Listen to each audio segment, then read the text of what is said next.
Chapter 8, Mishnah 3. The Mishnah gives another case of a container that is not considered to be a kli, and therefore does not legally have its own separate airspace. In the case of an earthenware plate that rests on top of the opening of the oven, and the middle of the plate sinks a little into the airspace of the oven, and the plate does not have a rim surrounding it, the law is as follows.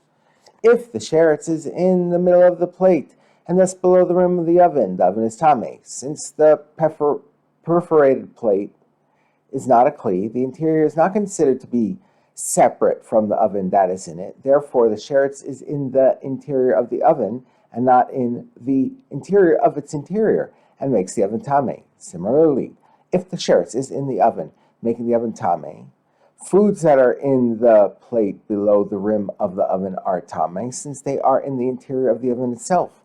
The earthenware plate is not a kli, so its interior is not considered to be separate from the oven that it is in.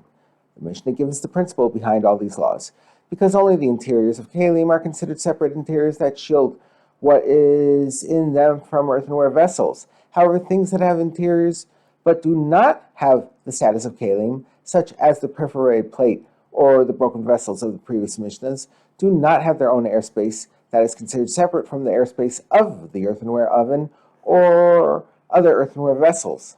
The Mishnah discusses other places to which an earthenware vessel's airspace does not extend. A barrel is full of tahor liquids and placed below the floor of an oven. The oven has an open bottom that rests on the ground. A hole is dug in the ground on which the oven rests, and an open barrel filled with liquid is in that hole. The rim of the full barrel comes up to the airspace of the oven, but does not go into it. The law is as follows. If a sheretz is in the oven is tameh, but the barrels and the liquids inside the barrel are still tahor, because they are not in the airspace of the oven. The Mishnah now discusses an opposite case, where the barrel is upside down and its opening is up against the airspace at the top of the oven. If the barrel was empty and upside down and its mouth was sticking into the airspace of the oven at the top.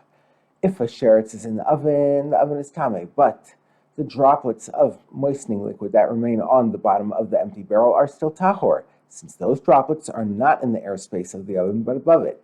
The barrel itself is also tahor, even though part of it sticks down into the airspace of the oven, because utensils cannot receive tuma from a tameh oven or any other earthenware kli that is tameh.